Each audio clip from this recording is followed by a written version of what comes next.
Assalamualaikum warahmatullahi wabarakatuh. Perkenalkan, saya Askia Rumsari, mahasiswi program studi manajemen keuangan 8A, jurusan akuntansi 2020. Saya akan mempresentasikan mengenai skripsi saya. Sebelumnya, saya mengucapkan terima kasih kepada dosen pembimbing satu saya, yaitu Ibu Indianik Aminah, SEMM, dan dosen pembimbing dua saya, yaitu Ibu Dr. Sylvia Roza, SEMM. Berkat saran dan bimbingannya, maka skripsi ini dapat terselesaikan.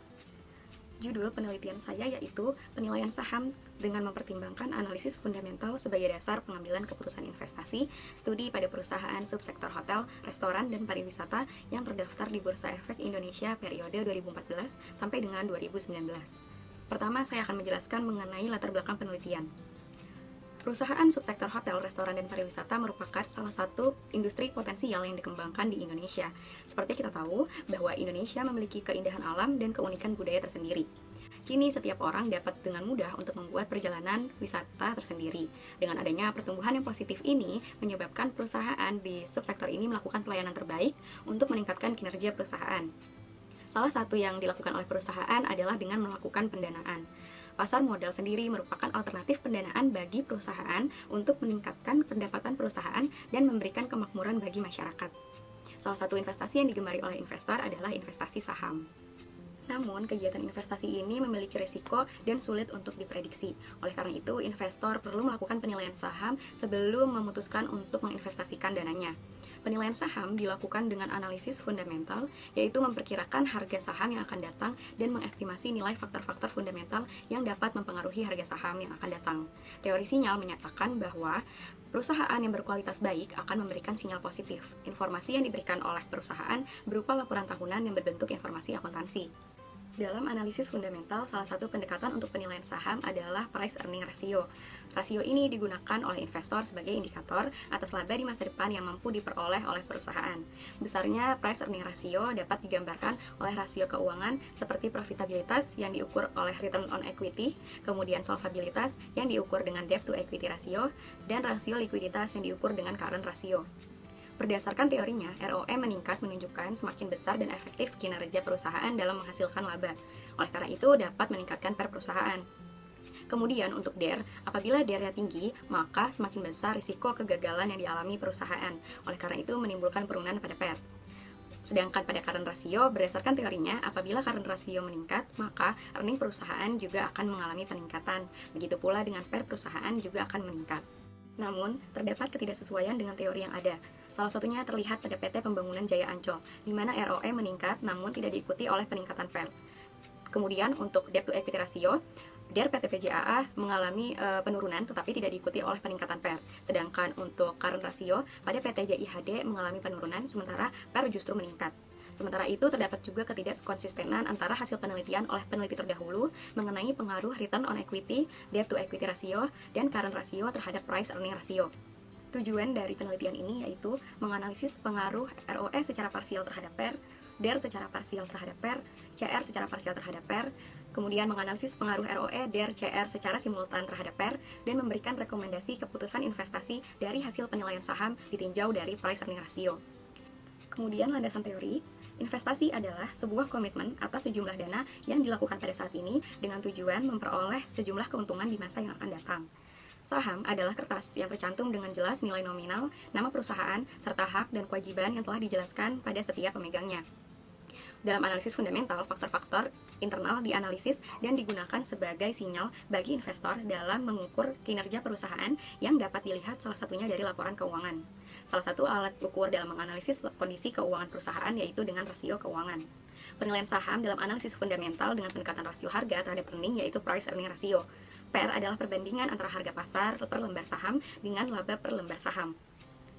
Kemudian return on equity adalah kemampuan perusahaan dalam menghasilkan laba berdasarkan modal saham yang dimiliki perusahaan. Debt to equity ratio yaitu rasio yang digunakan untuk menilai utang dengan ekuitas perusahaan. Sedangkan current ratio adalah rasio yang membandingkan antara aktiva lancar terhadap utang lancar. Kemudian pada pengambilan keputusan investasi dilakukan dengan cara membandingkan PER prediktif yang didapat dari hasil regresi penelitian dengan PER aktual di pasar saat ini. Jenis penelitian yang digunakan adalah penelitian asosiatif, yaitu penelitian yang mencari hubungan antar variabel dan menggunakan metode pendekatan kuantitatif di mana data berbentuk angka dan analisis menggunakan uji statistik.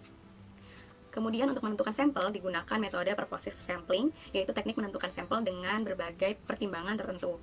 Sedangkan data yang digunakan adalah data sekunder, yaitu data yang mengacu pada informasi yang dikumpulkan dari sumber yang telah ada, di mana pada penelitian ini data diambil dari website perusahaan dan web Bursa Efek Indonesia untuk variabel independen. Sedangkan variabel dependen dengan aplikasi iPod Go yang dimiliki oleh PT Indo Premier Sekuritas. Kemudian data diambil dengan teknik dokumentasi dengan mengunduh laporan tahunan, kemudian data tersebut dikumpulkan dan direkap pada Microsoft Excel sebelum diuji dengan eView 9.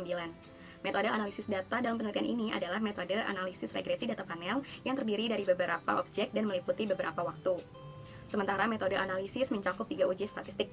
Yang pertama adalah analisis statistik deskriptif, yaitu uji untuk menganalisis data dengan mendeskripsikan data yang telah terkumpul. Kemudian uji pemilihan model yang dilakukan dengan uji Chow dan uji Hausman. Yang kedua adalah uji asumsi klasik, yaitu uji kualitas sehingga data diketahui keabsahannya, dilakukan dengan uji T, uji F, dan koefisien determinasi. Kemudian penilaian saham didapat dari pair predicted dari hasil analisis regresi data panel dan pair aktual dari kondisi pasar saat ini, di mana nanti penjualan saham dapat tergolong undervalued, overvalued, ataupun correctly valued. Pada hasil seleksi sampel ditentukan dengan 3 kriteria, di mana seleksi kriteria pertama adalah perusahaan subsektor hotel, restoran, dan pariwisata yang terdaftar di Bursa Efek Indonesia, yaitu sebanyak 39 perusahaan. Kedua, perusahaan yang tidak mempublikasikan laporan tahunan selama 6 tahun terakhir, yaitu sebanyak 21 perusahaan. Ketiga, perusahaan yang memiliki nilai PER negatif selama 6 tahun terakhir sebanyak 9 perusahaan. Dari kriteria tersebut terpilih sebanyak 9 perusahaan sampel. Selanjutnya, gambaran umum variabel penelitian. Pada variabel ROE terlihat bahwa rata-rata mengalami pergerakan yang kurang stabil. Penurunan yang terjadi pada tahun 2015 dikarenakan 9 perusahaan sampel memiliki nilai ROE yang menurun dari tahun sebelumnya, dikarenakan adanya beberapa laba bersih perusahaan yang mengalami penurunan sementara ekuitasnya meningkat. Untuk peningkatan tahun 2019 disebabkan karena adanya peningkatan laba bersih yang cukup besar pada salah satu perusahaan sampel, sehingga rata-rata perusahaan menjadi meningkat. Kemudian pada DER dapat disimpulkan bahwa pergerakan rata-rata dikatakan stabil. Penurunan yang terjadi hanya sebesar 0,7 kali pada tahun 2015. Penurunan ini terjadi karena adanya perusahaan sampel yang memiliki hutang dan ekuitas yang meningkat, namun ekuitasnya meningkat lebih besar dibandingkan hutangnya. Sedangkan perusahaan lain memiliki penurunan utang, sedangkan ekuitasnya meningkat. Untuk tahun 2016, terjadi peningkatan hanya sebesar 0,57 kali. Dilihat dari pergerakan DER dapat dijadikan keputusan investor dalam berinvestasi karena 9 perusahaan sampel memiliki kestabilan dan kesehatan keuangan perusahaan yang baik dengan nilai rata-rata DER di bawah 1 kali. Untuk current ratio dapat dilihat 3 tahun pertama pada tahun 2014 sampai 2016 terjadi peningkatan, kemudian tahun 2017 mengalami penurunan, dan 2018 mengalami peningkatan kembali. Namun, peningkatan tersebut tidak terlalu besar, hanya sebesar 2,74%. Dan tahun 2019 mengalami penurunan dikarenakan kewajiban lancar yang dimiliki perusahaan sampel meningkat lebih besar dibandingkan dengan aset lancarnya. Sedangkan rata-rata pergerakan price earning ratio pada perusahaan sampel mengalami pergerakan yang fluktuatif. Peningkatan dan penurunan ini dipengaruhi oleh faktor fundamental seperti adanya peningkatan return on equity, current ratio, dan penurunan debt to equity ratio ataupun sebaliknya. Dapat dilihat bahwa terjadi pelonjakan PER yang drastis tahun 2015 dan penurunan yang drastis pada tahun 2016. Selanjutnya, pada hasil uji statistik deskriptif, di mana uji ini memperlihatkan nilai min, maksimum, minimum, dan standar deviasi dari masing-masing variabel. Untuk ROE, DER, dan CR memiliki nilai min lebih besar dari standar deviasi. Hal ini menunjukkan adanya penyebaran data yang baik. Sedangkan untuk PER, nilai min lebih kecil dari standar deviasi. Hal ini menunjukkan bahwa data dalam variabel PER mempunyai sebaran yang besar, sehingga dapat dikatakan penyebaran data tidak baik.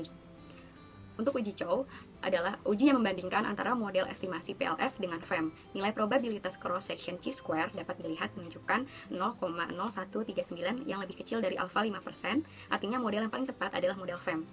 Kemudian untuk uji Hausman dilakukan dengan membandingkan antara model estimasi REM dengan FEM. Dapat dilihat nilai probabilitas lebih besar dari alfa 5%, yaitu 0,652. Artinya model yang paling tepat adalah model REM. Dapat disimpulkan, model yang paling tepat digunakan pada penelitian ini adalah random effect model. Hal ini diperkuat bahwa data pada penelitian ini memiliki jumlah individu lebih besar dibandingkan jumlah waktu yang mengidentifikasikan sebagai model REM. Selanjutnya, uji normalitas. Digunakan untuk mengetahui apakah model regresi variabel pengganggu memiliki distribusi normal. Dapat dilihat dari probabilitas Giacobera lebih kecil dari alfa 5%. Dapat dikatakan data tidak berdistribusi normal.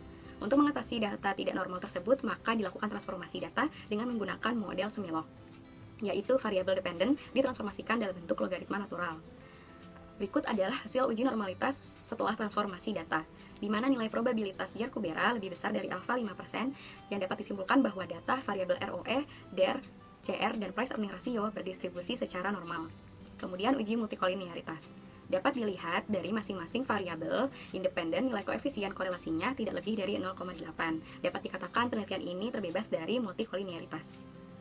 Untuk uji heteroskedastisitas, dapat dilihat bahwa variabel tersebut memiliki nilai probabilitas lebih besar dari alfa 5%, maka dapat disimpulkan bahwa model regresi tidak terjadi heteroskedastisitas. Kemudian, hasil regresi data panel menunjukkan bahwa ROE bernilai negatif sebesar minus 11,35960, artinya adanya pengaruh yang tidak searah antara ROE dengan LNPR. Kemudian untuk DER, koefisien regresi bernilai negatif sebesar minus 0,990183. Hal ini menunjukkan adanya pengaruh yang tidak searah antara DER dengan LNPR. Sedangkan pada variabel CR, koefisien regresi bernilai negatif sebesar minus 0,086650 yang menunjukkan adanya pengaruh yang tidak searah antara variabel CR dengan variabel LNPR. Untuk nilai konstanta sebesar 4,745760 menunjukkan bahwa jika variabel independen dalam keadaan sama dengan 0 atau konstan, maka akan mempengaruhi pergerakan LNPR sebesar 4,745760. Kemudian uji T atau uji parsial, yaitu digunakan untuk mengetahui apakah variabel independen secara individu berpengaruh terhadap variabel dependen. Untuk hipotesis pertama, ROE berpengaruh positif dan signifikan terhadap PER ditolak, karena nilai koefisien regresi menunjukkan nilai negatif dengan nilai probabilitas sebesar 0,000, dapat disimpulkan bahwa ROE memiliki pengaruh negatif signifikan terhadap PER. Hasil penelitian ini sesuai dengan penelitian yang dilakukan oleh Utomo dan kawan-kawan tahun 2016 yang dapat dikatakan bahwa peningkatan maupun penurunan ROE belum tentu mempengaruhi kenaikan atau penurunan yang searah terhadap PER. Dapat dikatakan juga investor percaya bahwa ROE yang menurun dapat memberikan keuntungan yang di masa yang akan datang karena dengan adanya ekuitas yang besar, perusahaan dapat memanfaatkan fasilitas yang dimiliki untuk memperoleh laba usaha yang lebih besar sehingga penurunan ROE dapat menyebabkan meningkatnya PER ataupun sebaliknya. Berdasarkan hasil penelitian ROE, dapat digunakan untuk memprediksi keputusan investasi. Kemudian hipotesis kedua, DER berpengaruh negatif dan signifikan terhadap PER, diterima karena nilai koefisien regresi DER menunjukkan nilai negatif dengan nilai probabilitas sebesar 0,0308. Dalam hasil penelitian ini sesuai dengan teori yang ada dan sejalan dengan hasil penelitian yang dilakukan oleh Hayati tahun 2010 bahwa DER berpengaruh negatif signifikan terhadap PER, sehingga setiap peningkatan DER dapat mempengaruhi penurunan PER dan sebaliknya. Dalam hal ini juga disimpulkan bahwa pengelolaan utang yang baik di mana hal tersebut merupakan keutamaan dan menjadi perhatian pada perusahaan dapat menjadikan penggunaan investasi menjadi lebih efektif dan efisien dalam memperoleh keuntungan. Oleh karena itu, DER dapat digunakan untuk memprediksi keputusan investasi saham. Kemudian, hipotesis ketiga, current ratio berpengaruh positif dan signifikan terhadap PER ditolak. Karena nilai koefisien CR nilainya negatif dengan nilai probabilitas sebesar minus 0,2976. Dapat dikatakan CR berpengaruh negatif tidak signifikan terhadap PER. Hasil penelitian tidak sesuai dengan teori yang ada, namun penelitian ini sesuai dengan penelitian yang dilakukan oleh Utomo dan kawan-kawan tahun 2016 dan Meirisa dan Wijaya tahun 2018 yang memaparkan bahwa CR tidak berpengaruh signifikan terhadap PER. Dapat diartikan, tinggi rendahnya CR tidak memengaruhi pandangan investor, namun investor lebih memandang bagaimana manajemen meningkatkan keuntungan melalui tambahan modal dari aset lancar. Sehingga tinggi rendahnya CR tidak dapat memengaruhi pergerakan PER secara signifikan. Selanjutnya adalah uji F yang bertujuan untuk mengetahui apakah semua variabel independen mempunyai pengaruh secara bersama-sama terhadap variabel dependen. Dari hasil uji regresi data panel nilai probabilitas F statistik simultan sebesar 0,000, maka dapat dikatakan bahwa ROE, DER, dan CR secara simultan berpengaruh terhadap PER. Kemudian untuk uji koefisien determinasi digunakan untuk mengetahui seberapa besar kontribusi variabel independen memengaruhi perubahan variabel dependen. Dengan nilai R-square sebesar 0,575760 atau sebesar 57,57%, diartikan bahwa variabel PER dapat dijelaskan oleh variabel ROE, DER, dan CR sebesar 57,57%. Sedangkan sisanya yaitu 42,43% dipengaruhi oleh variabel lain di luar model. Selanjutnya untuk penentuan persamaan regresi, karena pada penelitian ini menggunakan pendekatan random effect model, maka mengasumsikan bahwa setiap perusahaan mempunyai perbedaan intercept yang berbeda. Dari hasil persamaan regresi inilah yang dijadikan penilaian saham untuk masing-masing sampel. Dapat dilihat untuk penilaian saham Arta memiliki kondisi saham yang tidak menentu pada 6 tahun terakhir. Di tahun 2019, saham sudah tergolong undervalued, maka disarankan bagi investor untuk membeli saham Arta karena saham dalam keadaan murah, dan apabila investor telah mempunyai saham perusahaan yang bergerak di bidang perhotelan ini, lebih baik untuk menahan atau tidak menjualnya. Yang kedua, pada saham Bayu, dapat dilihat penilaian saham tahun 2019 kondisi saham tergolong under value. Dilihat dari laporan tahunan 2019 ini, perusahaan yang bergerak dalam jasa perjalanan wisata disarankan investor untuk membeli saham Bayu. Selain saham yang dinilai dengan PER ini tergolong murah, laba PT Bayu juga mengalami peningkatan, sehingga keputusan investasi yang sebaiknya diambil adalah membeli saham Bayu, dan bagi investor yang telah memiliki saham Bayu ini, disarankan untuk menahan atau tidak menjualnya. Yang ketiga, pada saham FAST dapat dilihat pada tahun 2019 saham tergolong undervalued. Kondisi ini disebabkan karena PER predicted lebih besar dari PER aktual. PT Fast Food adalah pemilik tunggal waralaba KFC Indonesia, di mana perusahaan ini memiliki cabang restoran hampir di seluruh wilayah Indonesia. Oleh karena itu, direkomendasikan kepada investor untuk membeli saham FAST, dan bagi investor yang telah memiliki saham FAST disarankan untuk menahan atau tidak menjualnya. Lalu pada saham INPP tahun 2017 sampai 2019 saham tergolong overvalued. Dapat dikatakan pada tahun 2019 saham tergolong mahal. Maka keputusan yang dapat diambil oleh investor adalah menjual saham INPP, dan bagi investor yang tertarik untuk investasi saham ini disarankan untuk menunda pembelian hingga harga saham turun kembali. Berbeda dengan saham JIHD yang tidak menentu selama 6 tahun terakhir, tahun 2019 saham tergolong overvalued, dapat disimpulkan harga saham dalam kondisi yang mahal. Dan dinilai dari laporan tahunan 2019-nya, keputusan investasi yang dapat diberikan adalah menjual saham JIHD. Namun, bagi investor yang tertarik dengan perusahaan yang bergerak di bidang perhotelan dan properti ini, disarankan untuk menunda pembelian saham hingga harga turun kembali. Selanjutnya, dapat dilihat untuk penilaian saham JSPT tahun 2018 sampai 2019 saham mengalami kondisi undervalue. Disarankan bagi investor untuk membeli saham JSPT, namun bagi investor yang sudah memiliki investasi pada perusahaan real estate yang berkonsentrasi di bidang perhotelan ini, lebih baik menahan atau tidak menjualnya. Yang ketujuh, untuk saham KPIG dapat dilihat pada tahun 2017 sampai 2019 saham berada pada posisi undervalue. Disimpulkan bahwa harga saham yang dinilai dari PER pada laporan tahunan 2019 tergolong murah. Sehingga rekomendasi keputusan investasi yang dapat diberikan adalah membeli saham KPIG, dan bagi investor yang telah memiliki saham ini untuk menahan atau tidak menjualnya. Kemudian, saham PJAA tahun 2017 sampai 2019 berada pada kondisi undervalue.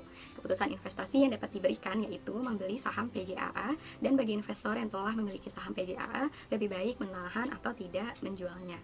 Penilaian saham terakhir pada PT Pujiadi Prestige Tbk dengan kode saham PUDP. Kondisi saham tahun 2017 sampai 2019 tergolong overvalue. Dapat dilihat dari PER laporan tahunan 2019, harga saham tergolong mahal. Oleh karena itu, keputusan investasi yang dapat diberikan kepada investor yaitu menjual saham, dan bagi investor yang ingin memiliki saham PUDP disarankan untuk menunda pembelian hingga harga saham turun kembali. Berdasarkan hasil analisis data melalui pengujian yang telah dilakukan terhadap hipotesis yang diajukan pada hasil dan pembahasan sebelumnya, maka dapat diambil kesimpulan ROE dan DR secara parsial berpengaruh signifikan secara negatif terhadap PER. Sementara CR secara parsial berpengaruh negatif tidak signifikan terhadap PER. Saham Arta, Bayu, FAST, JSPT, KPIG, dan PJAA tergolong undervalued, sedangkan saham INPP, JIHD, dan PUDP tergolong overvalued.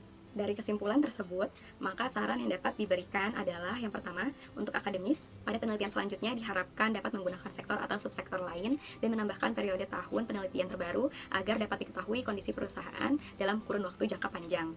Selain itu, dapat menggunakan rasio keuangan lainnya yang beragam seperti rasio aktivitas ataupun rasio profitabilitas, solvabilitas, dan likuiditas yang tidak digunakan dalam penelitian ini, agar mampu menjelaskan pengaruh lebih mendalam mengenai variabel fundamental terhadap price earning ratio.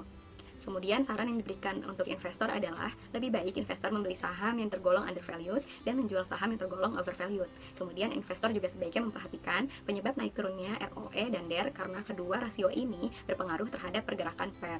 Selain itu juga investor lebih baik mempunyai tujuan investasi jangka panjang, sedangkan investor yang memiliki tujuan yang jangka pendek lebih tepat menggunakan analisis teknikal.